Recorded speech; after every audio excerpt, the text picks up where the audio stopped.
Good afternoon or good evening, wherever you may be coming from. Welcome to the Web3 Warriors podcast.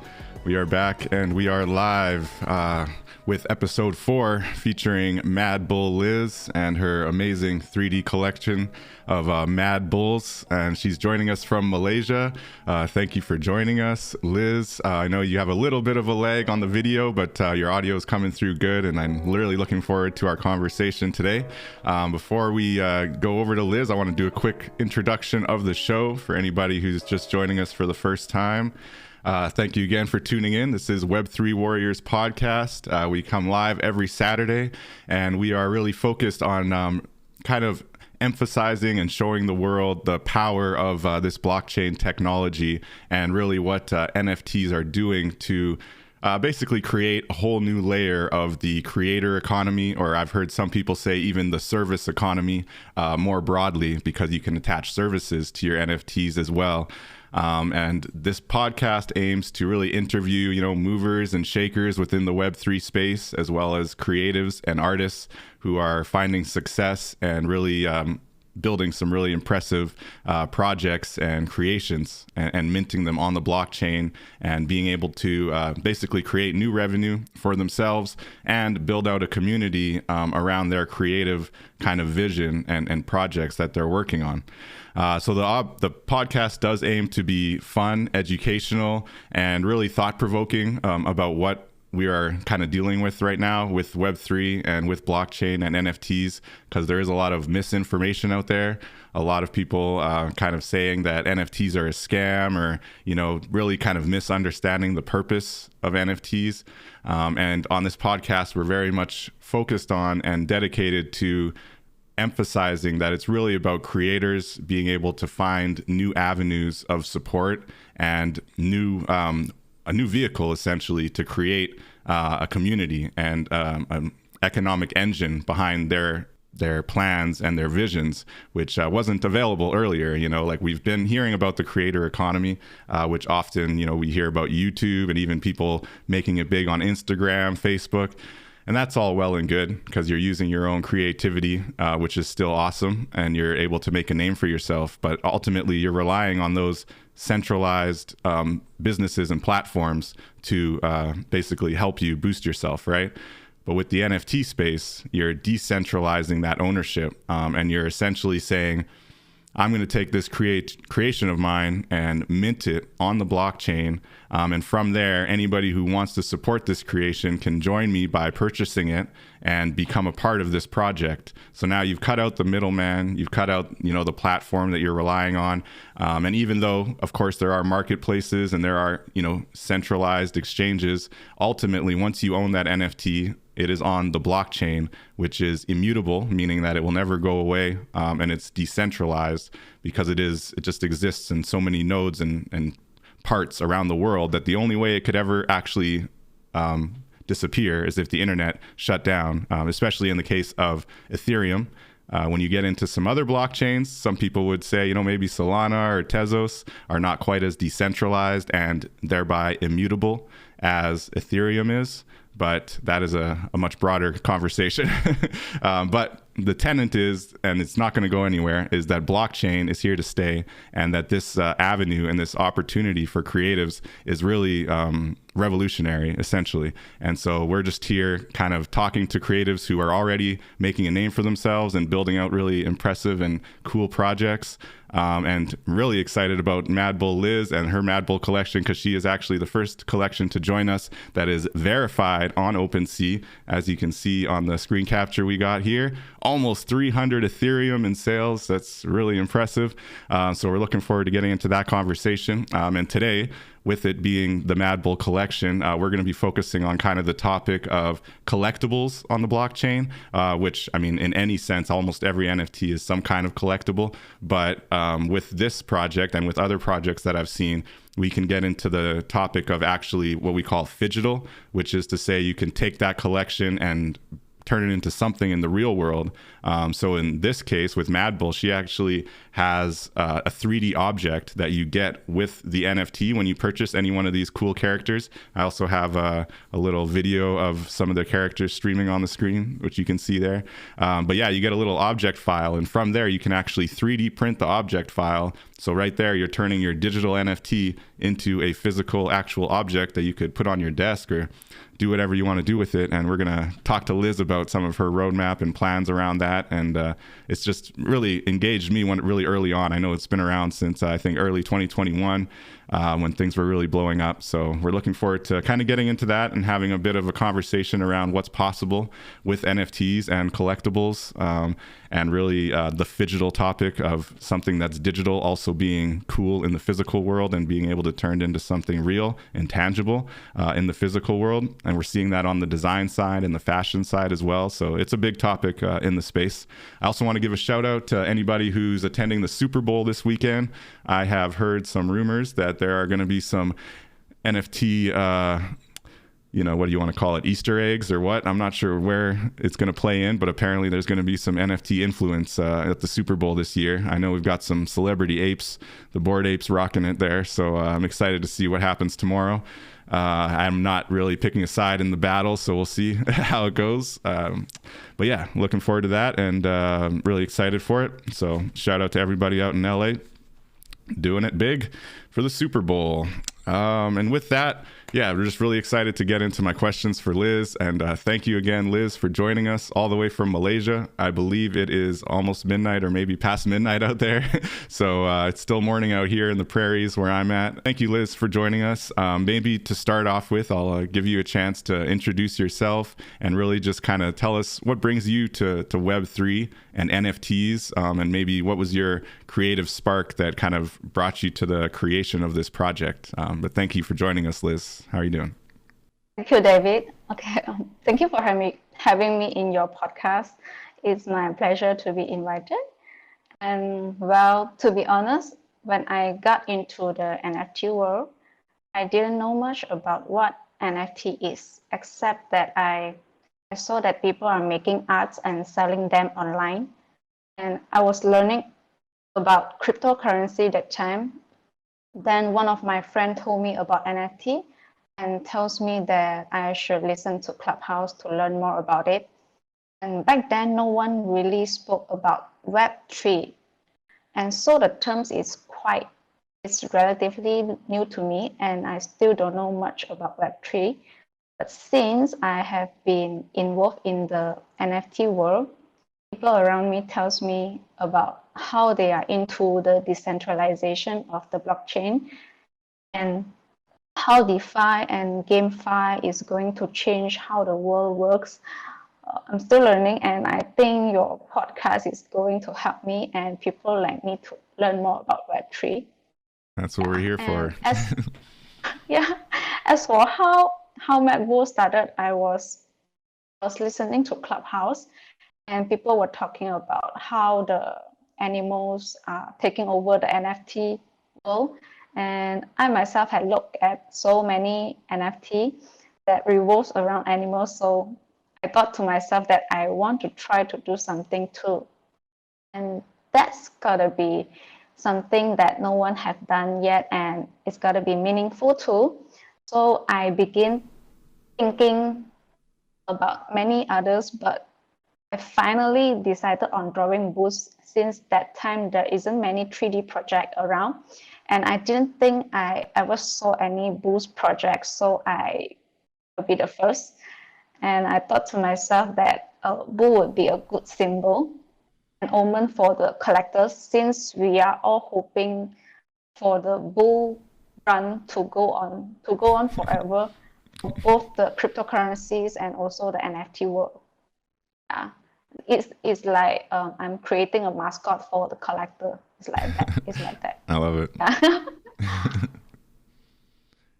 Very cool. And with that, like, I know you talked about them bringing good luck. Is there some symbolism behind that as well? And kind of, we want the bull run to last forever. But yes. And for the object file that you mentioned just now, because whoever MadBulL, they will get an OBJ file from the unlockable content. Yeah, I share the file is because I wanted to see how the collectors would imagine MadBulL to be, and they could do their derivative from the OBJ file. That's why I allow them to use the OBJ file any way they want to derivatives. And yeah, but later I remember one of the collectors started to do the 3D print of the bull, and I thought that was very interesting. The project didn't seem to be completed because the collector stopped updating about the 3D prints he was making after. Yeah, and but the proudest moment for me was when Sabat, I think you know who is he. Yeah, I'm familiar with Sabat for sure. One of the biggest and well-respected artists in the NFT world asked if he could do a collection with MadBulL, and so he created MadBulL X Sabat. Yeah, nice. I totally love that piece. Sabat derivative. Yes. Nice. Everyone should go and check it out. Yeah, I'll have to check it out. Is it on your OpenSea? Yes, it's already on OpenSea, and I think just 12 copy, just 12 pieces. Yeah, if I'm not mistaken. There you go, Sabat X MadBulL. I see it. Oh, look at that beauty. Nice, nice. Oh, you are searching through the website. Yeah. Okay. Yeah. Very cool. Yeah, well, tell us more about that. So, I mean, I think it's a really good lesson for people who, you know, are plugging away on their project, right? I remember I have a funny story about your project, actually, where I had purchased one really early on. I loved them. I wish I purchased more when they were initially, I think you were selling them at 0.05 Ethereum, right? To start. Yes, yes. And, you know, you were plugging away. So maybe tell us a bit about that. So you start the project, you're selling each of these amazing bulls at 0.05, very, you know, easy access point for new collectors.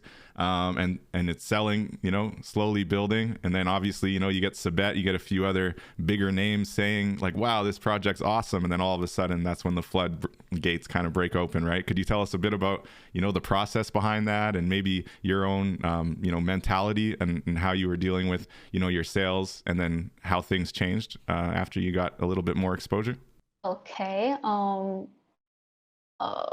Okay, maybe I share when I started this project. I think it's back to June, yeah. June 2021. Yeah, June 2021, 7 months ago.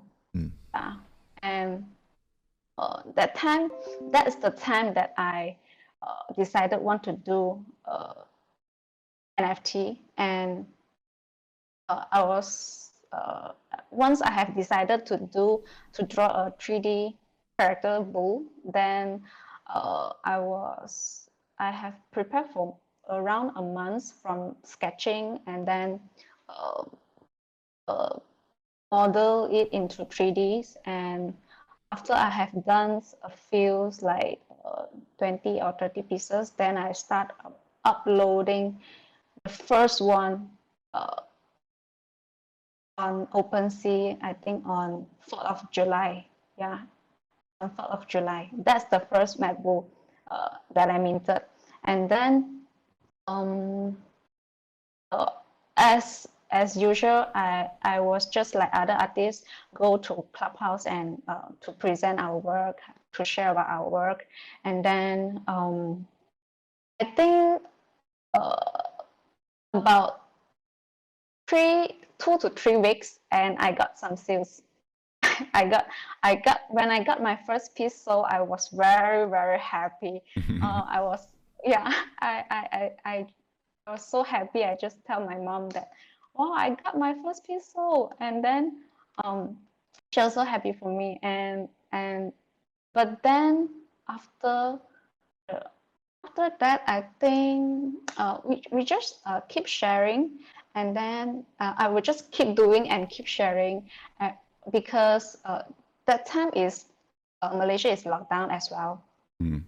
I just keep doing that. And I was so into the NFT space that time because yeah, It was it's exciting like a times. I remember those family times. gathering. I know, yeah, it's like family gathering.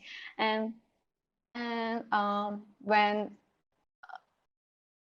people know about MadBulL, I think it's because Sabet saw MadBulL, and they I think August 20th of August. I remember the date very clearly. I was in the clubhouse room as usual, stay with all the artists and listen to all the artists to share their work, and also those experienced artists like Sabet is in the room as well. And then Sabet saw my PFP, and then he shout out to me and tells everyone that he saw a nice collection, and then everyone go and grab. Yeah, that's the day. That's the day MadBulL got exposure. Yeah, Wow. and yeah, and that was August. Yes. By that time, I already draw about 240, I think. Wow. All sold out. Yeah. And you were already planning to do the full 240 pieces 500? sold out sold in a couple of hours. Yeah, Then I remember that day actually. I remember you were very you are excited. in the room, right? Yeah, I think I was there, and then I remember seeing on Twitter too. I was like, "Oh my goodness, they're all sold out now. I can't even grab another one."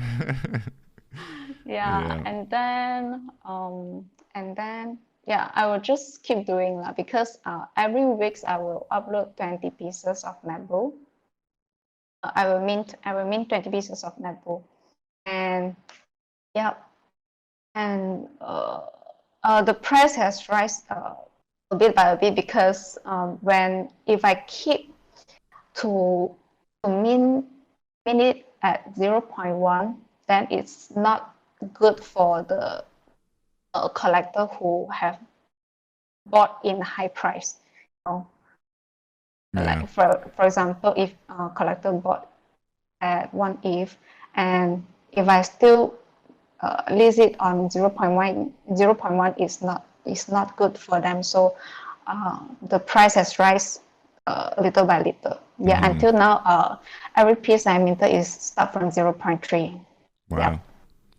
Well, that's pretty good if you can do that and keep the floor going up, and yeah, you mint at 0.3 now, and yeah, it's interesting how that works with the exchange. And I think everyone's kind of got their own pricing strategies, but I do think the way your collection is, it's very exclusive, right? And you're only doing 500, so it's not like you're doing thousands and thousands, so it kind of made sense that you did a bit of a more gradual increase based on kind of the floor and the demand.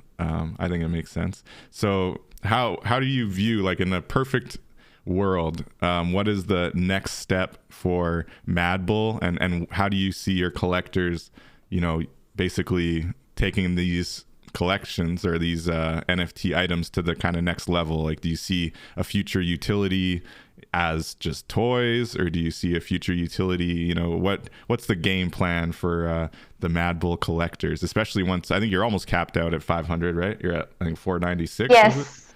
So you got a few more special editions coming.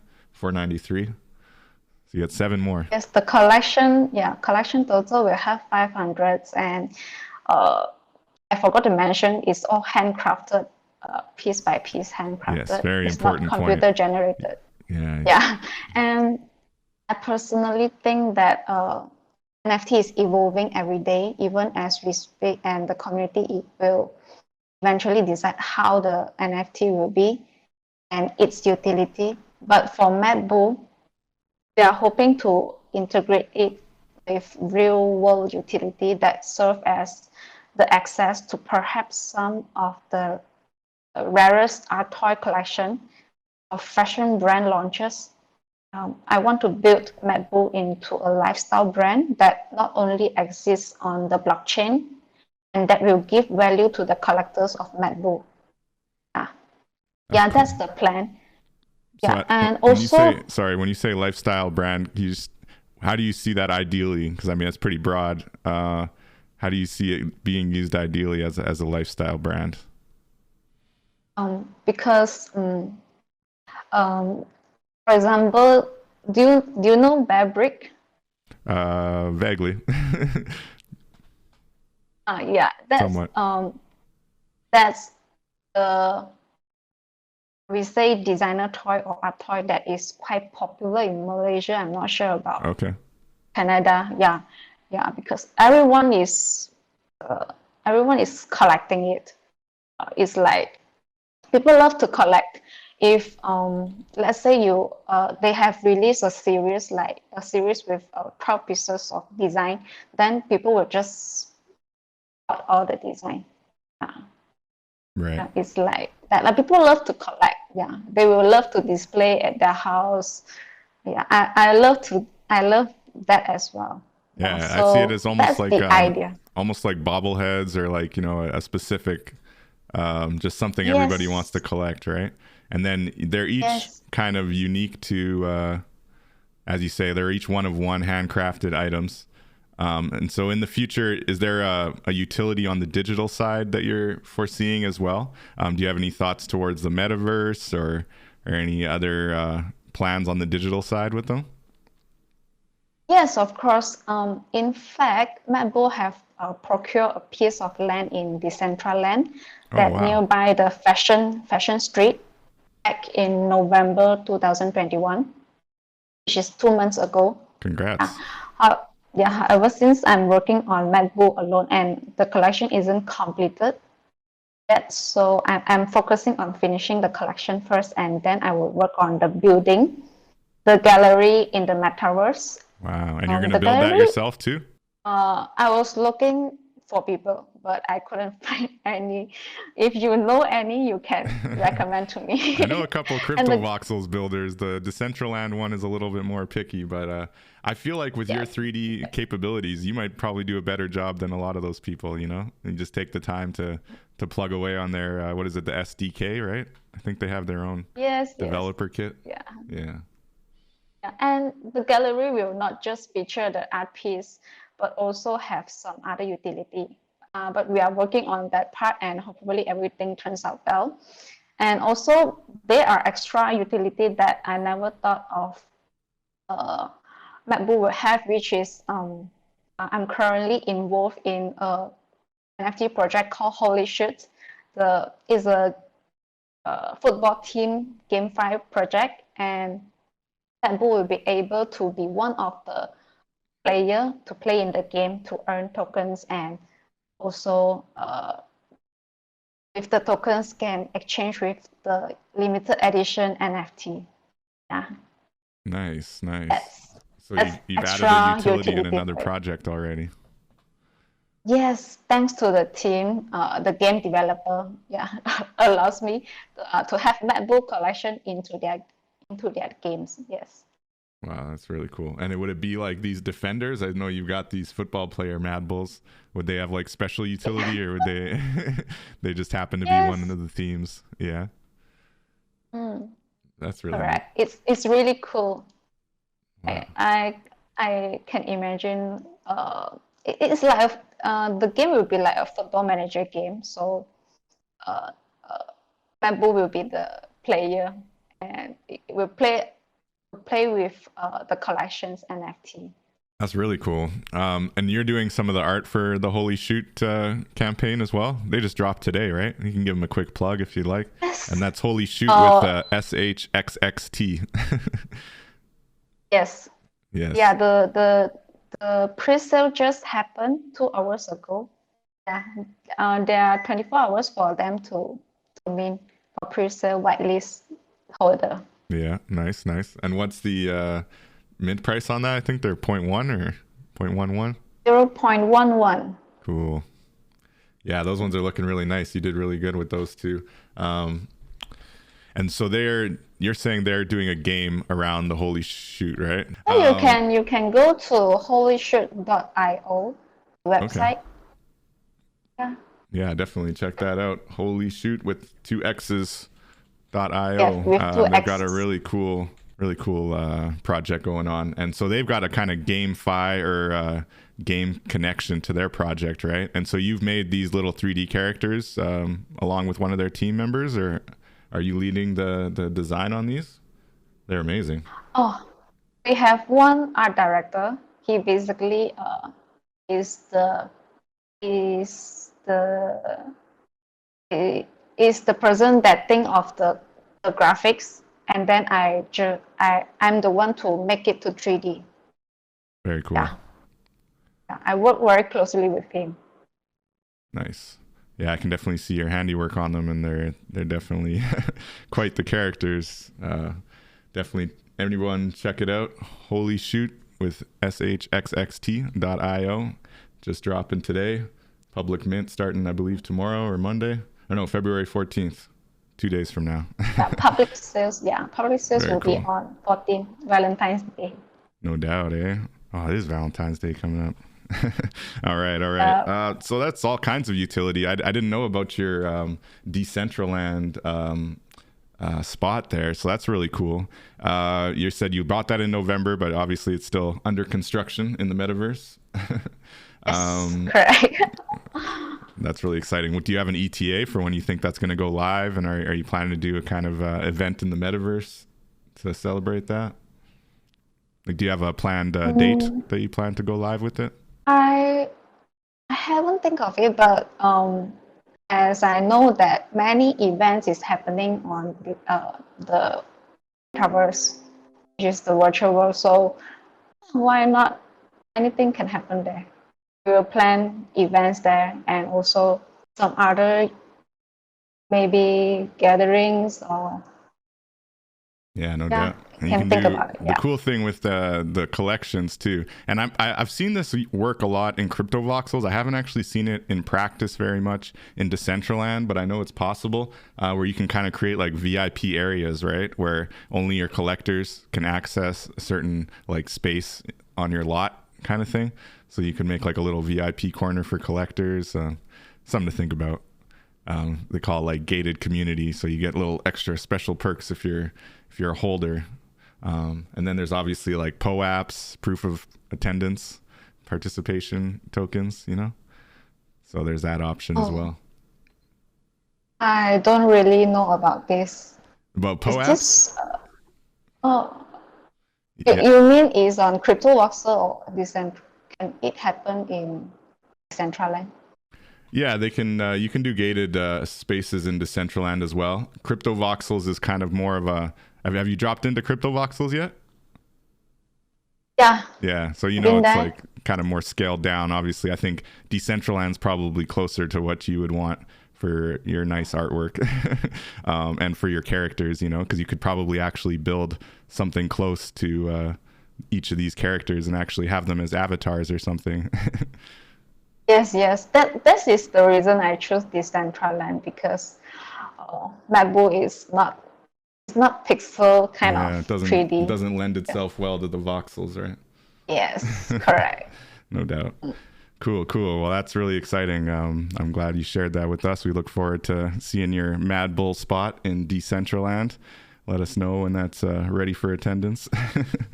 So I did want to hear kind of a bit about your perspective from Malaysia. I love to get a sense of kind of the international perspectives on the Web3 space and the NFTs. And it's interesting that when you talk about Web3, you're still saying, you're learning and you're growing more in the kind of education around being decentralized and Web3. But part of the podcast, what we're really aiming to do here is kind of push away the more like complicated, nerdy side of Web3 and really just make it clear that Web3 just means attaching to that decentralized wallet, essentially. So if it's a Web3 metaverse, Web3 game, it has some kind of decentralized wallet attached to it, right? And so OpenSea is a Web3 site, holyshoot.io is a Web3 site because it connects to that decentralized wallet. So as at its most basic terms, like that's what Web3 is. It's just that having that ability to connect to a decentralized wallet and decentralized finance.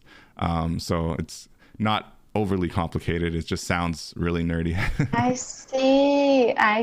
Okay. Yeah. So with that in mind, what do you see happening in Malaysia? Because this is such an international movement. You know, you've got an awesome project. You're making an awesome name for yourself, generating revenue to invest in your project. But what do you see from your peers around you in Malaysia, and what is the overall attitude kind of towards NFTs right now? Well, to be honest, Malaysia is catching up on things like NFT and Web3, but we are certainly still behind and lacking in terms of knowledge and adaptation. So a majority of people I spoke to have heard about NFT from the media or their friends, but they actually know nothing about it. Even the adaptation of blockchain and the cryptocurrency is pretty low. But we do have some great artists that have helped bring NFT to the local news. Artists like, I'm not sure whether you have heard about it, called Red Hong Yi and Cartoon. They are doing very well and hopefully NFT will start to take off soon in Malaysia. Cool. Red Hong Yi is, I think, is famous in Binance NFT, and Cartoon. His collection is just sold out 2 days ago, called Epsilus. Oh wow! I'm not sure. I don't think I'm I not sure heard about that one. it yet. Yeah. Is it which platform did it launch on? Artist is from Malaysia. Nice. Sorry. What platform did he launch his NFTs on? I think it's on OpenSea. Okay. Okay, so it is kind of gradually growing in Malaysia, but you think it's, I mean, everywhere it's kind of, we're all a very tiny niche here in the Web3 space, you know, in the NFT community, even in the West. Although I think because of, you know, the pop culture references and these Bored Apes blowing up and things like that, I think it is definitely becoming more popular in Canada and America. But yeah, and even with the Super Bowl tomorrow, we'll see what happens if they somehow integrate their NFTs into the Super Bowl halftime show. That'll probably help boost it up some more too. So I mean, a lot of people have talked about needing mass adoption, but I also heard, I want to give credit to Kane Mayfield, actually. I think he said this on Clubhouse, which is that, you know, fine art doesn't have mass adoption per se, right? When you think about what creates the value in the space, it's the scarcity. It's the fact that, you know, it's a very niche group of people that realize the value or see the value in fine art and want to spend money on it, right? So maybe while, of course, mass adoption and mass understanding of the blockchain technology and Web3 and NFTs is a good goal to have, I don't think that it's like necessary for success in the space, you know? And I think you're a perfect example of that, right? Like within this niche, you've been able to, you know, have your art recognized and people investing in it and really believing in the future of what you're doing. So it's, how do you view that kind of angle of it? Like, do you think that NFTs are getting a fair shake right now? And do you think that we need more people in the space is the solution? Or do you think that it's more just continue building, keep your head down kind of thing? How do you see it growing? How do you see the NFT space growing? I think creators like artists, they should join us as soon as possible. NFT will change their life, like how it changed my life. Yeah. We are still very early, I think, in the Web3 evolution, and it's good to be the early adapters before the whole world comes into it. Yeah. That's just it. Yeah. I'm not a technical person, so I'm not very sure about how Web3 will evolve. Yes, but I think, yes, like I say, we are still early, and I think as for advice, I think the best would be knowledge is the power. No doubt. Do your own research and read more about the whole Web3 thing, because and also equip yourself with as much as knowledge as possible, because as much as the Web3 is going to the biggest opportunity in our lives, it also comes with risks and scams. Yeah. Yeah. Most definitely. So a little bit of risk. I want to share a little bit of my story. I once fell into a scam and lost all my life savings as well as my parents' money. Oh no. And this is before Yeah. NFTs? But that was when I started to join NFT. Oh. But I haven't got any sales yet. Yeah. Wow. So that must have been pretty traumatizing. That was a very dark moment in my life. So always do your own research and don't simply trust people. Yeah. Yeah. Was it from Discord? Was it a Discord message? From Clubhouse. Oh, Clubhouse too. Sheesh. Yes. You think you can trust people. Yeah, because maybe I was there every day and listen to everyone because I want to learn things. And someone approached me. I thought he is very experienced and have a very good knowledge about that. And then I trust him and just give it the money to invest in. And then until the end, it was all a scam. So we must equip ourselves with knowledge. Yeah, and that's important because I think it was last week we had Hoops on the show and he was talking about the risks in the space. It's an unfortunate side of it, and you could say no risk no reward, or low risk low reward.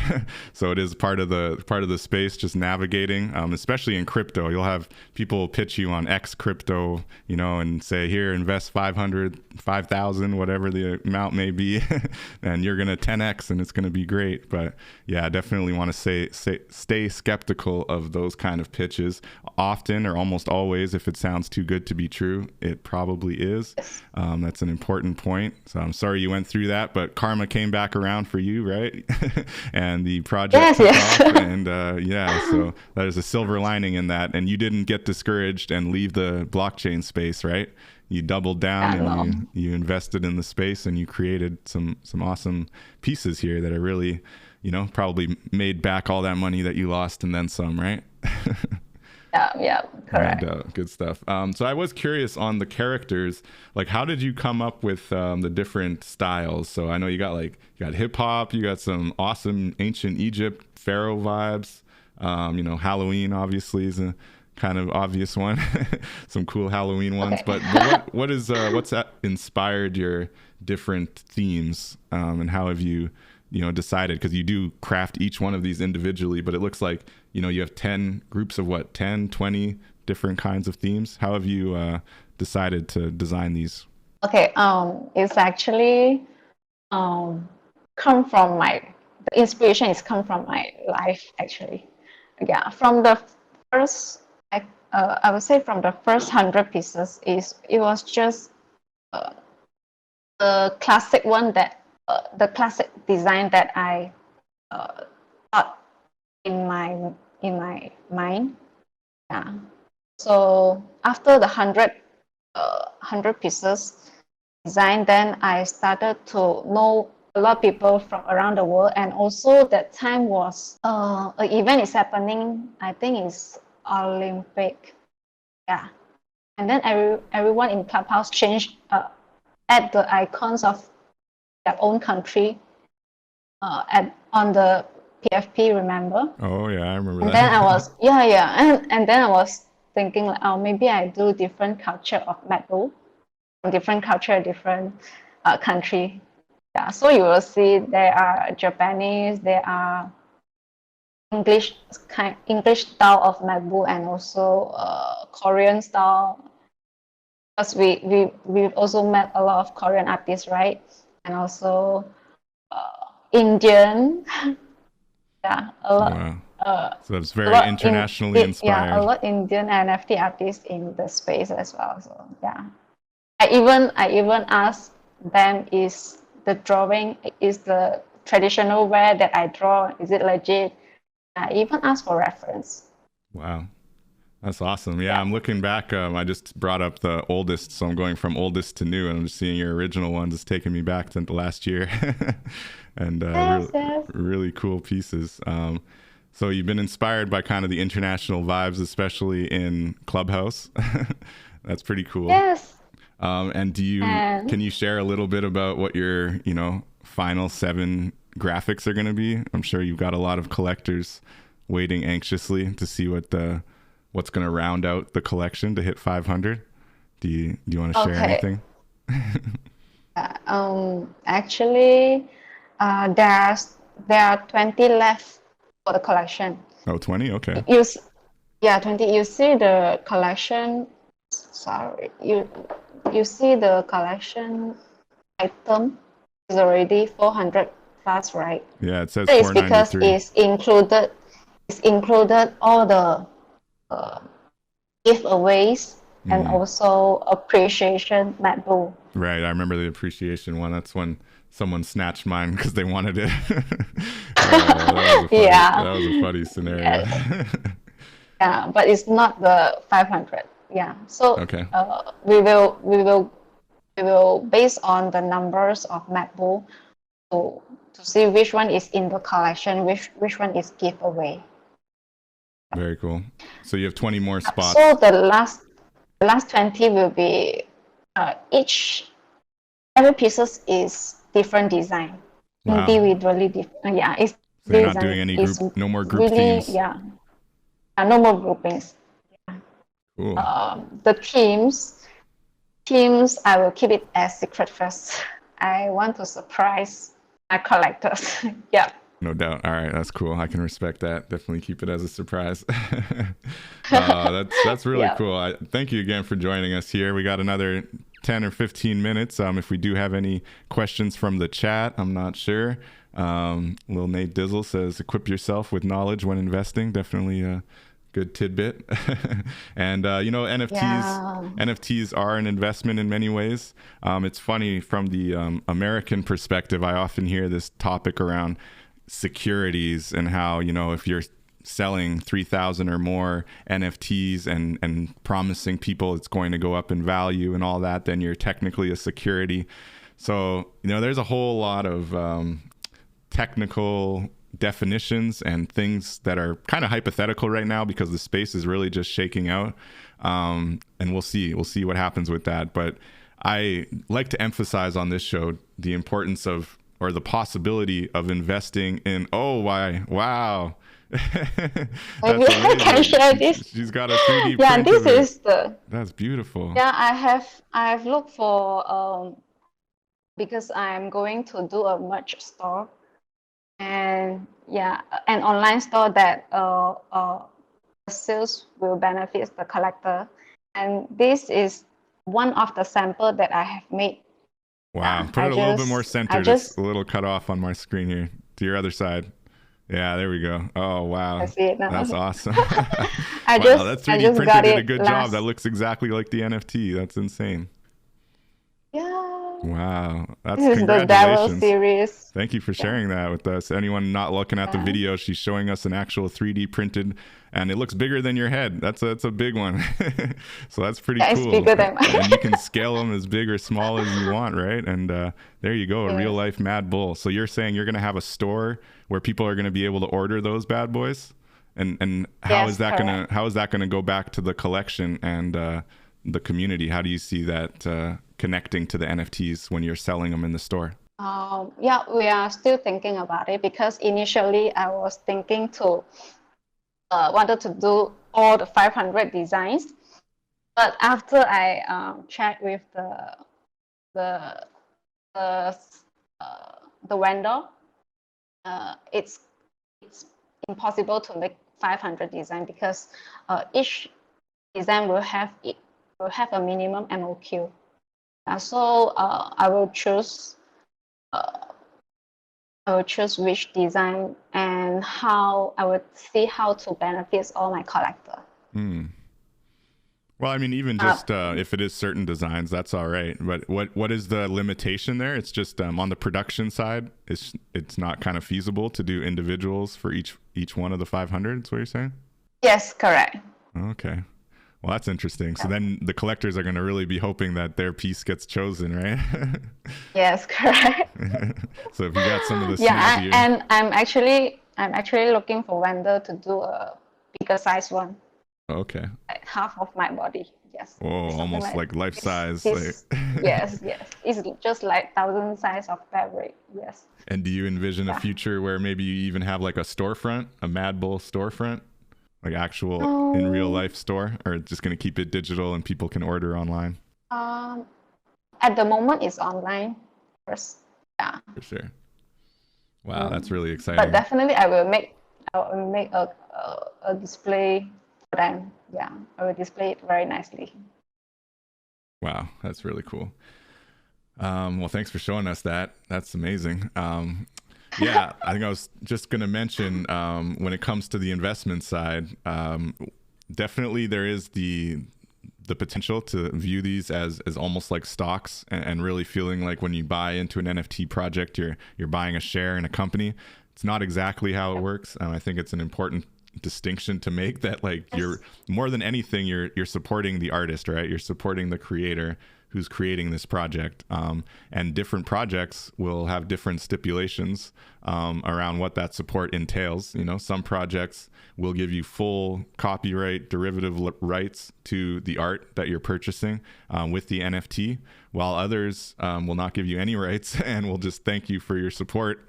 And then many others have shades in between, which I think even MadBulL might fall into something in between, where you can use the OBJ file and kind of create your own, physical piece and customize it a little bit. But I don't think, Liz, you're not looking at giving full derivative rights with these images, right? Mm, Can someone take one of their NFTs and do whatever they want with it as far as recreating a graphic around it? can. Oh Why yeah. not? Okay. Yeah. I'm just Yes. curious. Yeah. All right. Well, that's good to know. You gotta let your collectors know. I don't know how many MadBulL derivatives there are so far, but you heard it here. Liz would love to see them. So that's cool. That's cool. Yes.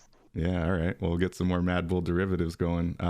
But yeah, just on that point, you can purchase it for all kinds of reasons, and I stick with not viewing it as an investment personally. I view it more as buying art, which obviously, long term is still an investment of some kind, but it's much more on the perspective of purchasing art because I like the art and I want to see that artist succeed. And yes, maybe in the future, if that artist does succeed, that piece of art goes up in value, and that's awesome. But as far as like quick flips, following really heavy hype and really wanting the 10x like so quickly, I think that that's a big kind of toxic angle within this space, and it leads to people kind of being really hard on creators and developers who are in this space as well. Once they purchase their NFT, they feel like they can make demands of them and things can get kind of crazy.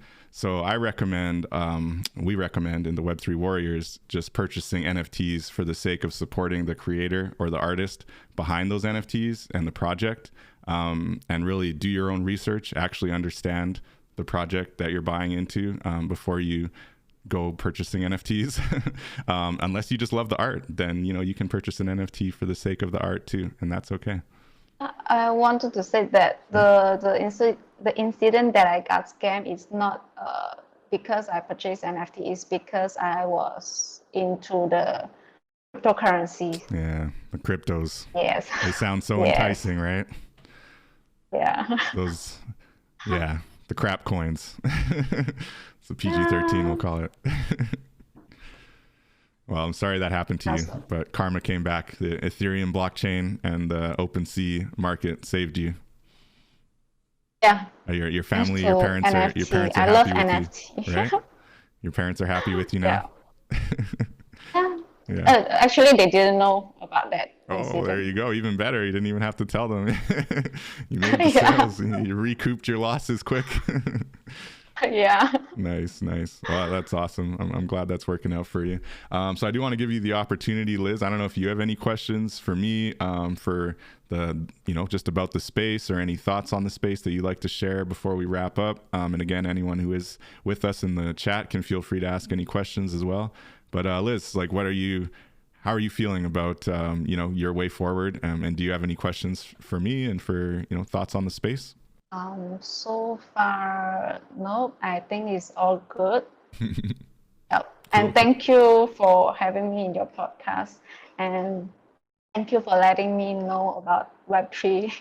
Hey, that's what we're here for, you know, and I hope you'll tune in. We're going to have some more really cool guests. I believe next week we're talking with Stefan and Adorable from the Black Metaverse project, and really talking about building in the metaverse, and the Deeper Tones project, which is, I believe, a Solana NFT project that is pretty interesting. So we're looking forward to that next week. But really, I could probably think of thousands more questions to ask you, Liz, but I know it's probably past midnight for you over there. Oh, here we got a quick question. Almost 2 a.m. here. Oh, 2 a.m. Okay, well, thank you so much, Liz. I really appreciate you being here. Quick question from the chat. Which MadBulL did you have the most fun creating? Do you have a favorite MadBulL? I enjoy to make it on every design. Which is the most fun? I think I will love the steampunk the most. The steampunk ones, yeah, those ones are really cool. The steampunk one. Yeah. Very nice. Yeah, you have a lot of different angles to those steampunk ones for sure. And the Halloween ones are pretty impressive as well. But I have to say, as far as my favorite, no question, is the Pharaoh. I love the Pharaohs. I wanted to grab one so bad, but the floor went up so high on them so quickly. The day that they went on sale, I was there trying to get it and hitting refresh, but someone else beat me to it. But yeah, I really love Which one? Fairies? The Pharaoh, yeah. I wanted the purple Pharaoh, I think, or the purple Cleopatra. Oh, the Pharaoh. Oh, okay. Yeah, these Cleopatras here. Oh, I love them. Yeah, Pharaoh is very cool. Yeah, I love the Egyptian ones. The Pharaoh and the Cleopatra, or the female Pharaoh and the male Pharaohs. Yeah, they were awesome. Definitely my favorite. Well, congrats again. You're doing amazing. You're plugging away. You're almost at 300 Ethereum in sales. Just really impressive. I look forward to visiting the MadBulL space in the Decentraland metaverse, and I wish you continued success. And yeah, thanks again for joining us. I think you shared a lot of good tidbits for any developers and creators that are new to the space and building out. You know, it took you time to make those smaller sales at first, and the snowball effect eventually built for you. And even when you were the victim of a scam, you didn't get discouraged and you kept plugging away. So a lot of good lessons, I think. So congrats, Liz. Yes. And I think we don't need to, creators, we don't need to too concerned about the sales, because we know NFT is the future, so we just keep doing it. There you go. You do it for the provenance and the fact that it's not going to go away, right? It's going to be there forever. So that's just it. Exactly. Don't get too hung up on your sales in the short term. Think long term, and do it for the future. Awesome. Great advice, Liz. Yep. Thank you so much again for joining us, and we will let you get some sleep. Congratulations on the Holy Shoot drop. Wish you all the best on that project as well, and we will keep tuning in and hear the latest from you. Thank you, David. Thank you, everyone. Thank you, Liz. Peace out, everyone. Goodbye. Till next time, we'll be live.